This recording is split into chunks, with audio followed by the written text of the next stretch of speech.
We'll continue on with the National Airspace System here for another session. It's a bit of a review from the one previously, but we're going to cover it anyway. Remember that the National Airspace System, the whole intent here is to separate manned aircraft from one another, primarily. So this vast blue area here of Class E airspace, not very many airplanes. However, it is controlled airspace, especially when the weather gets low. But around airports, it's more important. Big airports have the Class B airspace, which allows the layered sections allow aircraft to arrive and depart out of those airports under air traffic controller protection, basically, to separate them. Separation is a better word for it. The same with Class C and Class D. So these are controlled airspaces specific for particular kinds of airports. And you can memorize the colors and all that stuff, but just a reminder again that we have the legend, and hopefully you've downloaded the Atlanta chart and had a chance to look at it. Look at it again, be curious about what all the symbols mean. They are important for drone pilots as well as manned aircraft. But if you get stumped on a particular airspace designation, then we have these, Class B, C, D dash blue lines, E dash magenta lines. So we have all the markings that are on the chart. You can look it up on the margin of the chart. You may have bought a paper chart. That's fine, but they do expire so often. If you download them from the FAA website, official website, then you have to continually, every so often you have to download it again because they do expire. They put new items in there and whatnot. So anyway, be familiar with the chart. All these symbols, be curious. All of these symbols mean something. All right. Okay. And this, again, altitude is high altitude. B for big airports like Atlanta. C for smaller airports like Chattanooga. D for even smaller airports, but all of them you need permission to fly in there. And then, of course, E is all the rest of the airspace, and G is this uncontrolled airspace below 700 feet around an airport that has an instrument approach, and 1,200 feet in other areas that are not around an airport. Okay,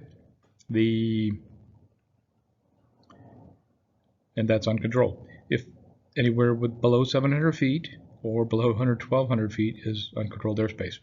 What's that got to do with the drone? Well, if there's a tall enough tower, like a 500-foot tower, you could not fly 400 feet above it because you'd be in controlled airspace, basically. That's what you need to know. So again, this chart, we talked about it before, Class A, B, it just gives you the best, most interesting part about this is to give you in text form, basically. The same information, though, you'd find on the edge of the chart. Special use airspace, we talked about that last session. Pause it if you need to read this over, otherwise we're going to move on. Okay, so we have another concept that we need to understand above ground level, and we probably talked about this before, but above ground level and mean sea level.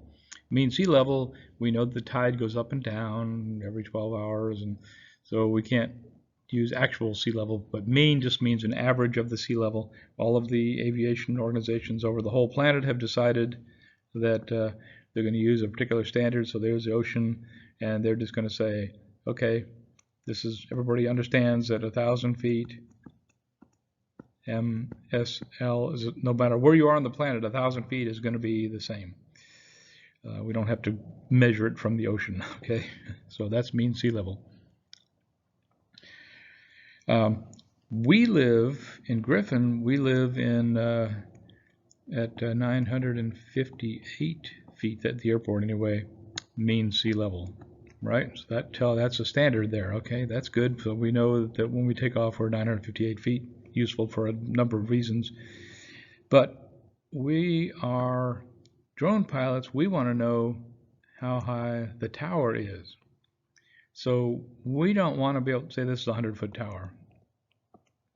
We don't want to say that'd be 1,058 feet, because we don't measure altitude that we don't look up there and say, oh, there's 900 and, I mean, there's 1,058 feet over there. No, we want to know the actual above ground level. So that's the difference between mean sea level and mean sea level and above ground level. So on the chart, it's basically in this particular situation, let's see, there'd be a number near this tower, would be 1,058, and then below it would be 100. That basically tells you that it's not written down, but this is the mean sea level, and this is the above ground level number for that tower. So as drone pilots, we look at the chart, whether it's digitally or the paper chart, doesn't matter. We look at the chart and we go, okay, there's a 100-foot tower there. We know that we need to, if we're going to fly over it, we want to be over higher than 100 feet. Or if we want to do the tower inspection, we can fly over that at 500 feet. 400 plus 100 is 500 feet above ground level. That makes sense? Hopefully that makes sense. Okay. That's the difference between those two things. And I gotta erase this here. Mean sea level above ground level. Class A airspace. So these numbers are mean sea level, as you can see, because it's above. What point would it be to put? Because if you're over the Rocky Mountains, this would be a higher number. If you're over the ocean, it would be a lower number, right? That's just totally confusing. But Class A is IFR aircraft only at those altitudes. Class B, lots of shelves. Just now back to a review, basic review. Lots of shelves. Looks like upside down wedding cake. Solid blue sections with MSL altitude markings in each one of those sectors. Right? So these numbers here, I don't know if you can see that very well, but 3,000, 12,500, that's this little section in here. That will be mean sea level altitudes, not ground level altitudes. Typically, Class B airspace is up to 10,000 feet. Why does it say 12,500? Because that airport is higher than, it's not sea level airport. This is Atlanta. And I don't see, I think Atlanta's about 1,000, 1,200 feet above ground level, and it'll be in this little block. It'll be in this little block here with the Jackson, Atlantic. I can't read it, it's too small. That's the concept, okay? So Class C now is an upside down wedding cake with usually just one layer, some extensions for approaches to come in there. It's 5 nautical miles. Here, 5 and 10 miles, between the edges of that, typically. You may have extensions. Solid magenta line, again, with MSL altitude markings. So these markings here, right in here is 3,300 foot. This is Chattanooga, by the way. 3,300 foot is the bottom of this section, controlled airspace, and it goes up to 4,700 feet. Odd numbers because now we can read the altitude of the airport. It's 683 feet. Right? That's Chattanooga, and of course, again, you see this magenta. In here, it's surface to 47, 2,600 to 47, 2,200 to 47 is hills over here. Okay, Class D is controlled. It's always from the surface, dashed blue lines, and here's your example here. This is heart of Georgia, Eastman, pretty far down there. South Georgia, is that 75? It doesn't matter. Anyway, Class D is marked this way. It's always from the surface. So what we'll have is some kind of marking like this, which tells you that 25 feet, 2,500 feet, and down to the surface is controlled airspace. So you're flying your little drone over here, no problem. You got to get permission before you go into there because it's surface. 2,500. Who do you get permission from? You call the control tower. Well, not really, because they don't really want to talk to you, but you look up, you submit possibly request to the controlling agency, or if you've got a blank approval in that area, probably not. You might want to call the tower on the telephone line. They don't typically want to hear from you on the radio, but if you've got a transceiver and you have a license to operate that transceiver, you could call them and ask them. If it's got I didn't find an example of this, but if it says minus 25, that simply means that at 2,499 feet and below, within that airspace, is controlled airspace. That's all. Minor difference there. Remember, from that previous conversation about altitudes, here's a tower here. This is MSL. This is AGL. Just as a reminder, there will be questions on that. Okay. Now, Class E, there's a video in this module that I encourage you to watch. He does a pretty good job of explaining it. I don't have time to go into that much depth, but he does a really good job of explaining it. And you have to listen to an advertisement for his online classes, but my online classes are much better than his. But anyway, generally speaking, Class E controlled if a magenta vignette, which is that shaded area. If it's a magenta vignette, it denotes a Class E transition area starting at 700 feet. If it's blue, it denotes Class E transition area starting at 1,200 feet. Dash magenta indicates it's surface E. It's controlled, but only need permission from the ATC if it's near an airport. And sometimes when a control tower is closed in a Class D tower, Class D airspace, sometimes when the Class D tower is closed, it becomes Class E airspace.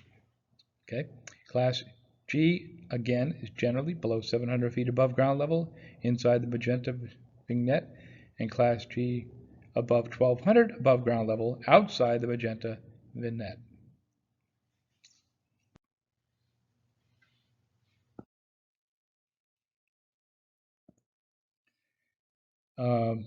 And here's the examples here.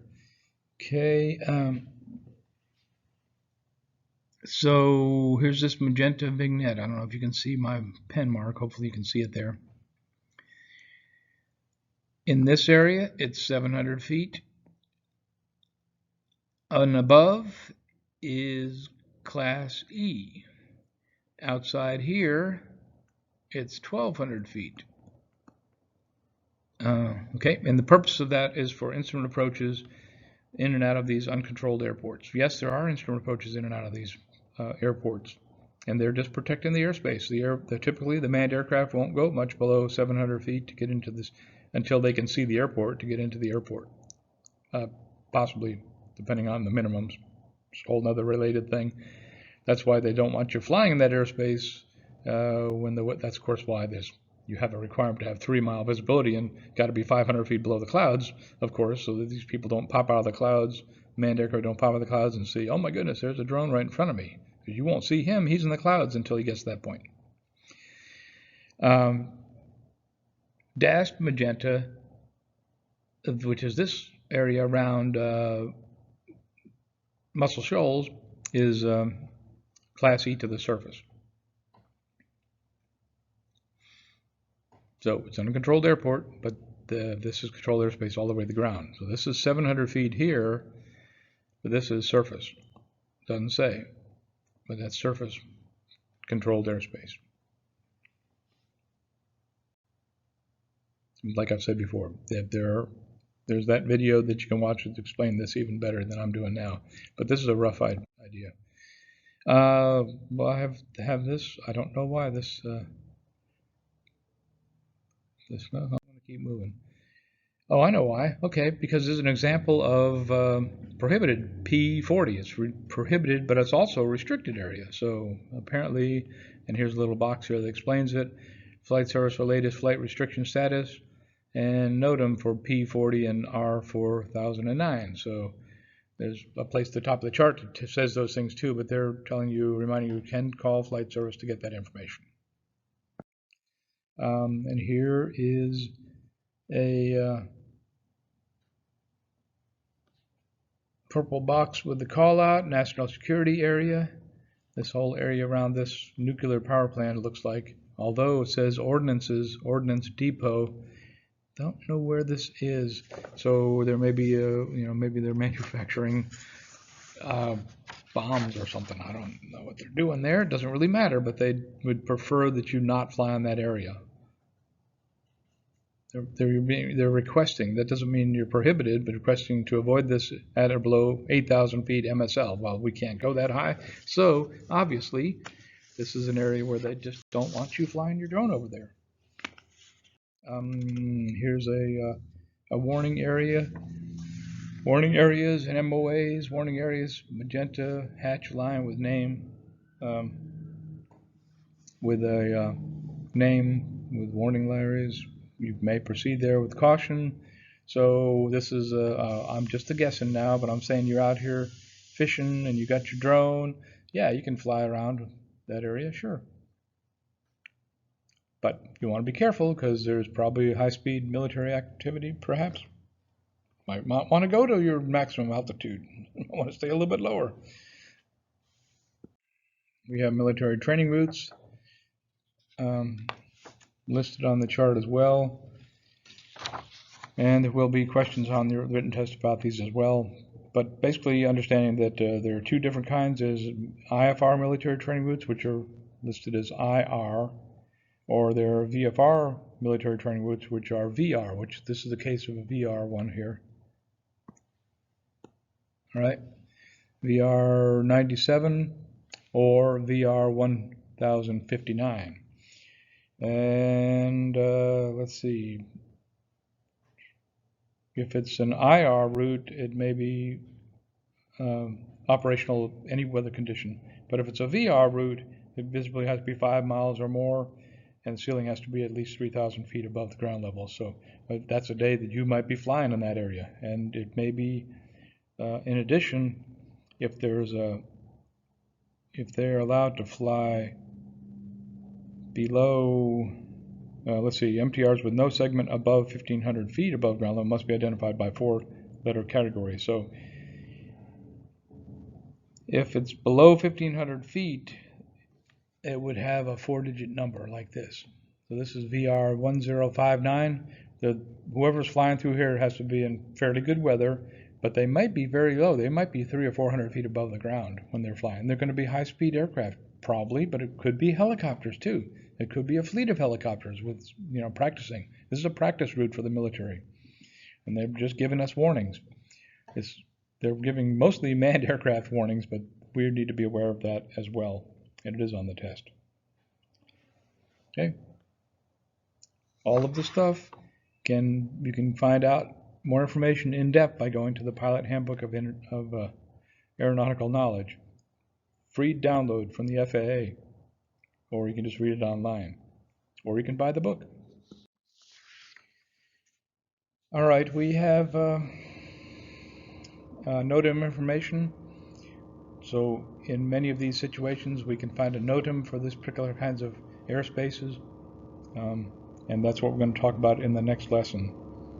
So we also have available the Unmanned Aircraft, FAA Unmanned Aircraft Study Guide. Chapter 12 talks about this as well, and NOTAMs are included in the Pilot's Handbook of Aeronautical Knowledge, Chapter 15. So I urge you to look at those resources as well as we move along here. So again, that's this lesson. Thank you.